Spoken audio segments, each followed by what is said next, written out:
नमस्कार दोस्तों, जहां 12 नवंबर को पूरा भारत दिवाली की खुशियां मना रहा था, तो वहीं उत्तरकाशी में एक हादसा हो जाता है और 41 मजदूरों की जान पर आ जाती है। जी हां, बर्मा खाल यमुना नोत्री राष्ट्रीय राजमार्ग पर सिलक्यारा से डंडाल गांव तक नवयुगा कंपनी की निर्माणाधीन सुरंग का 50 मीटर का हिस्सा ढह गया और उसी में पिछले 10 दिनों से ये 41 मजदूर अपने जीवन की जंग लड़ रहे हैं। लेकिन फिलहाल राहत की बात ये है कि इनको खाना पहुंचा दिया गया है और पहली बार वीडियो कॉल के माध्यम से इनसे बात भी की गई है। 10 दिनों की रेस्क्यू कोशिश से पता चलता है कि हमारी तैयारी और हमारी क्षमता कितनी कमजोर है। वैसे भी हम भारतीयों की ये आदत होती है कि हम अपनी कमजोरी और लापरवाही के लिए भगवान या अपनों को दोषी ठहरा देते हैं। ऐसा ही मामला यहाँ पर है।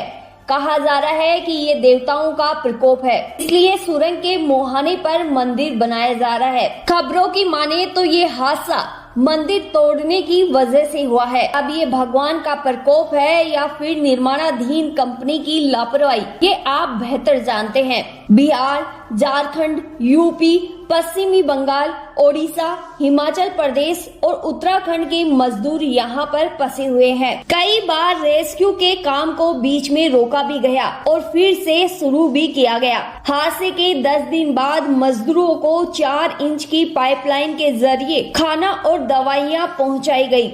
साथ ही 6 इंच की पाइपलाइन के जरिए सुरंग में एक वॉकी टॉकी भेजा गया और संचार स्थापित किया गया, जिसके बाद वीडियो के माध्यम से मजदूरों से बातचीत की गई। अब यहाँ ये सवाल है कि क्या मजदूरों का जीवन इतना सस्ता है? अगर सुरंग का निर्माण किया जा रहा था तो सुरंग स्थल पर चट्टानों की ताकत को नजरअंदाज क्यों किया गया? एक पाइप जिसे होमुम पाइप कहा जाता है, उसे सुरंग निर्माण के साथ डाला जाता है, जिसका श्रमिक मलबे ढहने की स्थिति में बाहर निकलने के लिए उपयोग कर सकते हैं। अगर ये पाइप मौजूद होता तो मजदूरों को निकालने का प्रयास किया जा सकता था। तो अब यहाँ फिर से ये सवाल खड़ा होता है कि क्या इन पाइपों को बिछाया ही नहीं गया था या फिर कुछ समय पहले ही इन्हें हटाया क्यों गया? वैसे इस पाइप को तभी हटाया जाना चाहिए जब सुरंग पूरी तरह से बनकर तैयार हो जाए और साधनों की आवाजाही शुरू हो जाए। वैसे अगर पिछले सालों के कुछ मामलों को देखें तो आमतौर पर कंपनियां ऐसे सुरक्षा मानकों को गंभीरता से नहीं लेती है। एक न्यूज़पेपर में बताया गया है कि यहाँ बिछाई गई पाइपलाइन को हादसे से कुछ समय पहले ही हटाया गया था। ये भी एक गलती है। जब ये काम चल रहा था तो पाइप को हटाया ही क्यों गया? अगर हिमाचल विशेषज्ञों की बात माने तो सुरक्षा प्रोटोकॉल का ध्यान रखा जाए तो पहाड़ों में सुरंग बनाना अधिक सुरक्षित है। ये प्रोजेक्ट 853 करोड़ रुपए का है। वैसे आपको बता दें कि सुरंग वाला इलाका भौगोलिक रूप से कमजोर है। यहाँ ऐसी सुरंग बनाना खतरे से खाली नहीं है। आपको जानकारी के लिए बता दें कि इस प्रोजेक्ट पर काम कर रही कंपनी को ब्रह्मपुत्र नदी पर सबसे लंबा पुल बनाने के लिए भी जाना जाता है। मीडिया रिपोर्ट की माने तो 4.5 किलोमीटर लंबी सुरंग बनाने के बावजूद सुरक्षा के कोई उचित इंतजाम नहीं थे।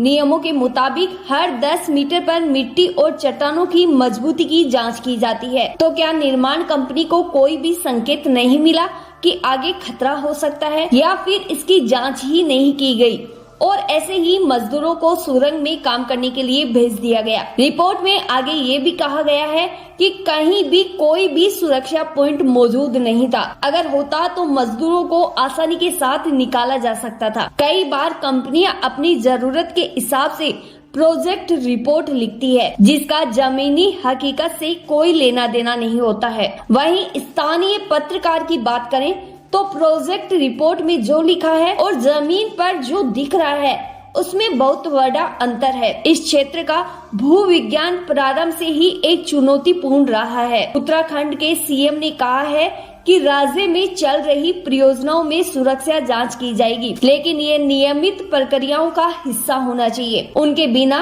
तो काम शुरू ही नहीं होना चाहिए था। अब यहाँ पता चलता है कि दुर्घटना से निपटने के लिए हमारी परियोजनाएं कैसी है। आपको बता दें कि लगातार हो रहे ब्लास्टिंग ने पहाड़ों को कमजोर कर दिया है, जिसके कारण पहाड़ों से पानी सुरंगों में बहने लगता है और ऐसे सुरंग ढह जाती है।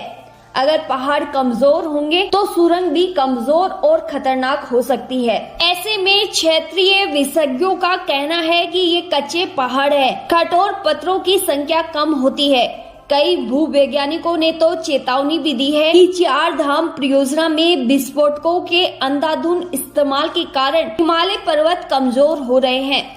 विकास और विस्फोट के बीच संतुलन होना चाहिए। हमें ये समझना होगा कि एक छोटे राज्य में हमें कितनी सड़कों, पुलों और सुरंगों की आवश्यकता है, उसके अनुसार ही हमें ये काम करना चाहिए। उम्मीद है दोस्तों कि इन 41 मजदूरों को जल्दी से जल्दी सुरक्षित बाहर निकाल लिया जाए। धन्यवाद।